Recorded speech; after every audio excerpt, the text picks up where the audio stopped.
За системээр албан бичиг боловсруулахдаа үндсэн цэсэнд байрлах албан бичиг цэснээс албан бичиг боловсруулалт дэд цэсэн дээр дарна. За тус цэсэн дээр дарахад таны боловсруулсан албан бичгийн жагсаалт дараах байдлаар харагдана. За дараах ангиллуудын дагуу та тоон өгөгдөлтэй ангиллуудын дагуу ангиллууд дээр дарж тухайн бичгээ ямар шатанд яаж явж байгааг одоо явцын мэдээллүүдийг харах боломжтой. За боловсруулж байгаа одоо жишээ нь хоёр албан бичиг харагдчихээн тий. Тус одоо боловсруулж байгаа англи дээр хариуцагч хэсэг дээр байгаа албан хаагч бол тухайн одоо яг үйлдэл хийх одоо тухайн төлөв дээр яг үйлдэл хийх албан хаагчийг харуулж байгаа. Тэгэхээр та магадгүй байгууллагын нэгжийн дарга аль эсвэл одоо удирдах албан хаагч бол тухайн одоо газрын бичгийн дээрээс одоо таныг хянагчаар сонгоод илгээсэн албан бичгийг хэрхэн яаж ангилж мэдэх вэ гэхлээр тухайн төрөл ангиллууд дээр дараад хариуцагч хэсэг дээр нь таны нэр байгаа хэсгийг шалгах шаардлагатай гэсэн үг. За таны нэр байгаа хэсэг одоо хариуцагч хэсэг дээр таны нэр байгаа бол та яг тухайн бичиг дээр яг үйлдэл хийх шаардлагатай байх нэ гэж ойлгож байна. За дэлгэцийн баруун талын дээд хэсэг дээр огнооны интервал сонгох хэсэг байгаа. 1 жилийн хугацаа авч явдаг. Тэгэхээр та бүхэн одоо өмнөх жилүүдийн бичгээ хайх шаардлагатсан тохиолдолд огнооны интервалыг зөв тохируулж өгсөн байх шаардлагатай гэсэн.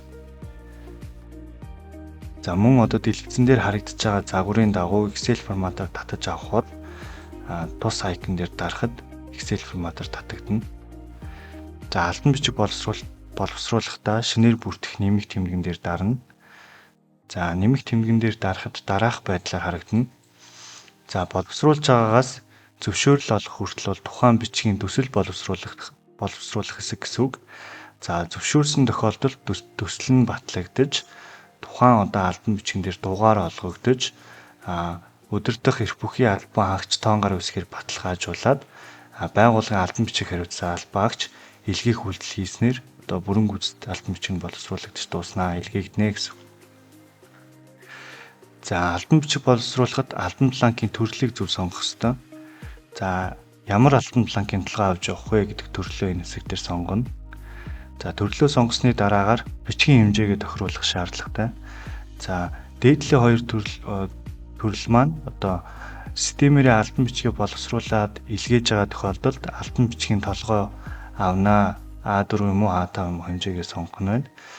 За албан бланкийн толгойтой хуудсан дээр төслөө боловсруулчаад уламжлалтаар хэвлэж авнаа гэх юм бол хэвлэмэл хуудсанд хэвлэх А4 А5 гэдгийг сонгоно гэдгийг анхаараарай.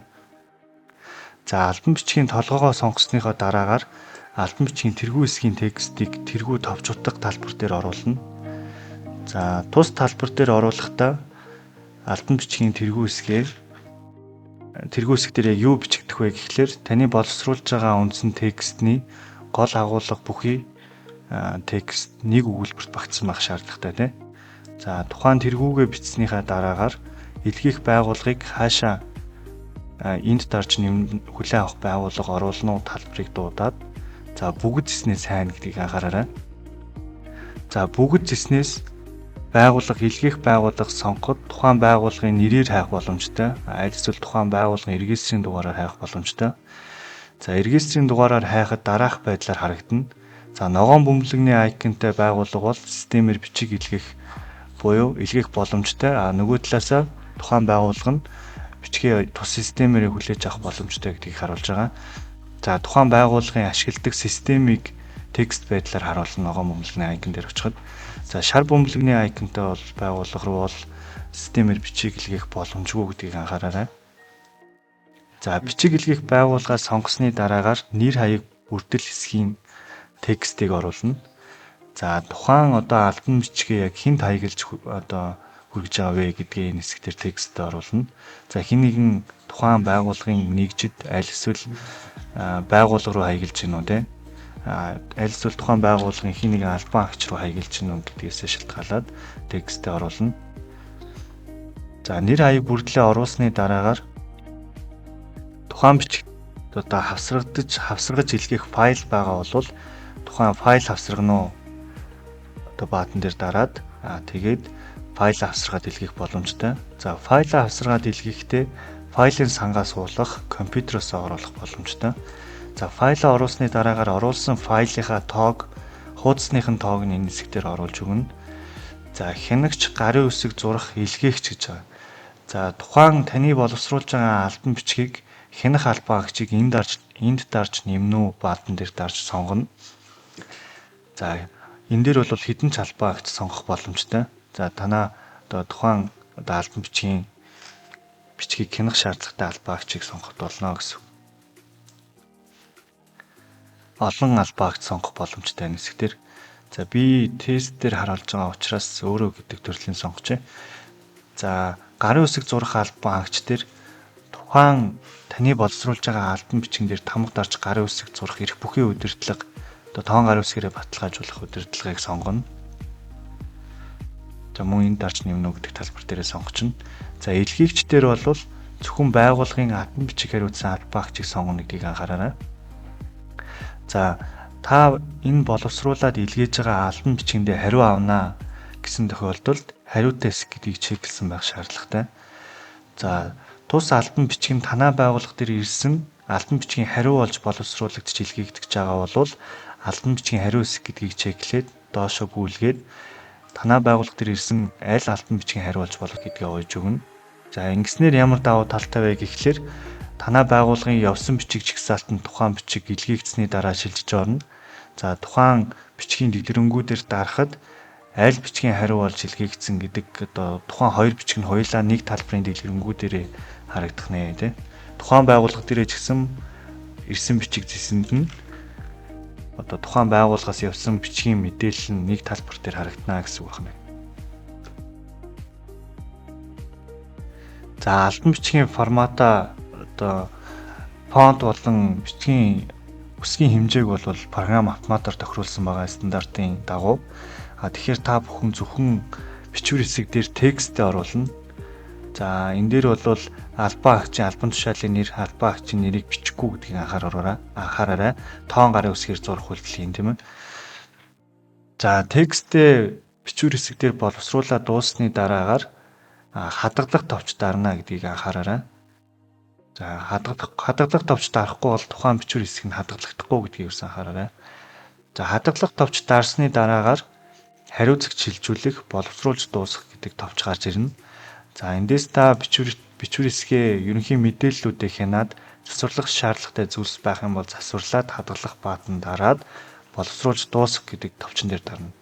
За боловсруулж дуусгахаас өмнө яг ямар загвартай болж байгаагаа харахын тулд PDF харах гэдэг баатан дээр дарж харна. За таны боловсруулж байгаа альбом бичгийг дараах байдлаар загвар нь боловсруулагдж байгаа. За эндээсээ одоо хянаад харах боломжтой гэсэн.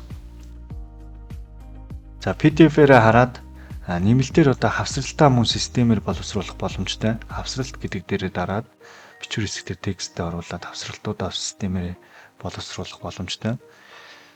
За ингээд хянаад дууссан тохиолдолд боловсруулж дуусгах товчийг дарна. За боловсруулж дуусгах товчийг дарахад нэг дараах байдлаар анхааруулах хэсгийн текст харуулж байгаа. Энэ текстийг маш сайн унш танилцах шаардлагатай. За хяналт руу шилжүүлэх бол за хянаад дууссан бол одоо хяналт руу шилжүүлэх товчийг дарна. За хянагч дээр бол дараах байдлаар бичиг харагдана. За хариуцагч хэсэг дээр хянагч дээр сонгосон албан агч хариуцагч болж хариуцагч хэсэг дээр талбар дээр солигдож харагдаж байгаа гэдгийг анхаараарай. За хянагч бол тухайн бичвэр хэсэг дээр бичвэр хэсгийн текстийг өөрчлөх боломжтой. За өөрчилж байгаа тохиолдолд хадгалах дарна. Хянагч зөрчил бичих боломжтой. За мөн санал бичих боломжтой.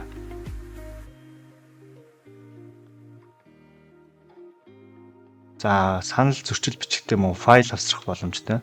За бичсэн зөрчил санал хоёр нь ухаан бичгийн дэлгэрэнгүй хэсэг дээр нэг дараах байдлаар харагдаад архивлагдаад явна. За мөн боловсруулалт руу буцаах боломжтой. Одоо боловсруулалт нь хангалтгүй байгаа тохиолдолд боловсруулалт руу буцаах товчны тусламжтайгаар тайлбараа бичээд боловсруулалт руу нь буцаах боломжтой. За засварлуулаад дахин илгээх шаардлага бий болж байна гэсэн үг тийм. За Ингээд одоо хянаад дууслаа гэж үзсэн тохиолдолд тухайн бичгийн хянж дуусах товчон дээр дарах боломжтой гэсэн үг. За хянаад дууссаны дараагаар зөвшөөрөгч дээр дараах байдлаар харагдана. Зөвшөөрөл олгож байгаа гэсэн үндсэн төлбөр аваа явж байна те. За зөвшөөрөл олгогч буюу одоо тухайн төслийг батлах албан хаагч нь ямар албан хаагч вэ гэхлээр энэ гарын үсэг зурах дээр сонгосон албан хаагч бол тухайн төсөл дээр одоо баталгаажуулах үйлдэл зөвшөөрөх үйлдэл. За зөвшөөрөл олгох албан хаагч маань зөрчил бичих боломжтой, санал бичих боломжтой, боловсруулалт руу буцаах боломжтой. За хянаад одоо асуудалгүй гэж үзсэн тохиолдолд зөвшөөрөх товчдыг одоо дарж одоо дугаар олгогч руу шилжүүлнэ. За дугаар олгогч хэн дугаар олгох вэ гэхлээр дугаар олгогч дээр бол дараах байдлаар харагдаж байна те. За дугаар олгогч дээр хэн одоо дугаар олгох вэ гэхээр байгууллагын илгээгч хэсэгдээ сонгосон буюу бичиг хэргийн албан хаагч маань дугаараа олгоно те. За зөвшөөрөгдсөн тохиолдолд таны одоо албан бичгийн төсөл батлагдаад одоо дугаарыг олгох процесс дээр явагдаж байна гэж ойлгох нь байна. За дугаар олгох товчон дээр дарахад дараах байдлаар бичгийн дугаар оруулах хэсэг, бүртгэлийн дугаар оруулах хэсэг харагдана. За бичгийн дугаар алдаатай байгаа тохиолдолд бичгийн дугаар засварлах айкны тусламжтайгаар чекбоксын тусламжтайгаар тухайн бичгийн дугаарыг засварлах боломжтой. За хянаад дууссан тохиолдолд баталгаажуулагч руу шилжүүлэх товчийг дарна. За баталгаажуулагч руу шилжсэн тохиолдолд хариуцагч нь баталгаажуулагч болж байна те. За баталгаажуулж байгаа төлбөө аваад за баталгаажуулах буюу гарын үсэг зурах дээр сонгосон албан хаагч дээр дараах байдлаар харагдана. За тус албан хаагч муу адил зөрчил, санал, боловсруулалт руу буцаах, за баталгаажуулах үйлдэлийг хийх боломжтой, хариуцагч шилжүүлэх боломжтой. За тухайн албан хаагч баталгаажуулах товчон дээр дарахад одоо тоон гарын үсгийн пин код оруулах хэсэг харагдаж байна те. За тоон гарын үсгээр зурах үйлдэл хийхдээ юуг анхаарах шаардлагатай вэ? Юуг бэлэн болгосон байх шаардлагатай вэ гэхлээр тухайн одоо тоон гарын үсгээр зурах үйлдэл хийж байгаа эрх бүхий удирдах албан хаагч маань өөрийнхөө компьютер дээр буюу ашигладаг төхөөрөмж дээрээ системийн баруун талын дээдлийн 3 цэгний айкон дээр дараад тусламж зэсэн дээр дараад e-sign client програмыг татцуулгасан байх шаардлагатай. За мөн e-token reader-ийн install-ыг байршуулсан байгаа. Тус зэсэнд тухайн e-token reader-ийн install-ыг татаж суулгаад тэндээс одоо e-sign client програмын тусламжтайгаар тоон гарын үсгээ компьютертой холбоод serial дугаарыг нь аваад системийн баруун талын дээдлийн 3 цэгний айкон дээр дарахлаар тэнд тоон одоо гарын үсэг гэсэн зэсүү баг. Тухайн зэсний талбарт нь serial дугаарыг оруулж өгöd хадгалсны дараагаар тоон гарын үсэг одоо зурах одоо боломж нь бүрдэж байгаа гэсэн үг. За ингээд бүх холболтоо хийсэн тохиолдолд баталгаажуулах одоо пин код оруулах талбар нь шууд дуудагдах нь байна. За энэ талбарт бол тоон гарын үсгийнхаа пин кодыг оруулна.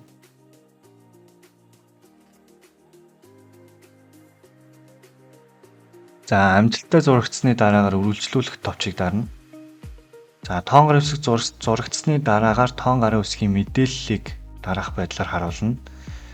За эндээс илгээгч рүү шилжүүлэх товч дарснаар илгээгч дээр сонгосон буюу байгууллагын бичиг хэрэг хариуцсан албан хаагч руу шилжиж байгаа.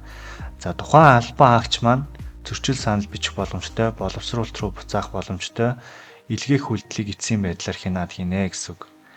За боловсруулагдаад тоон гарын үсгээр баталгаажсан албан бичгийн дараах одоо файл хавсрах файл хэсэг дээр үүсэж байгаа. Энэ нүдний айкон дээр дарснаар танай байгууллагын одоо боловсруулсан албан бичгийг дараах цагаартай тоон гарын үсгээр зурсан байдал дараах байдлаар харагдаж байгаа. За тухайн одоо PDF файлыг хараад эцсийн байдлаар хянаад тухайн байгууллага руу асуудалгүй гэж үзэх юм бол илгээх баатны тусламжтайгаар тухайн байгууллагын албан хөргөлтийн систем рүү илгээгдэнэ. За илгээгчээс одоо илгээх товч дарахаас өмнө бол тухайн бичгийг боловсруулалт руу буцаагаад ямарваа нэгэн алдаа дутагдал гарсан бол засварлах боломжтой. Илгээсний дараагаар бол засварлах боломжгүй гэдгийг анхаараарай. За мөн одоо тухайн бичигтэй холбоотой ямарваа нэгэн маргаан гарсан тохиолдолд тухайн бичгийн дэлгэрэнгүй хэсэг дээрх түүхний тусламжтайгаар илгээхдээ ямар форматтай байсан тий. За баталгаажуулагч дээр яаж болж өөрчлөгдсөн? За боловсруулсан албан агч дээр ямар байсан те? За хянах дээр яаж өөрчлөгдсөн гэх мэтчлэн түүхээс нь хараад тухайн маргааныг тасварлах шийдэх боломжтой. За ингээд асуудалгүй гэж үзсэн тохиолдолд тухайн байгууллагын бичиг хэрэг илгээх үйлдэл хийснээр системээр албан бичиг илгээгдэнэ.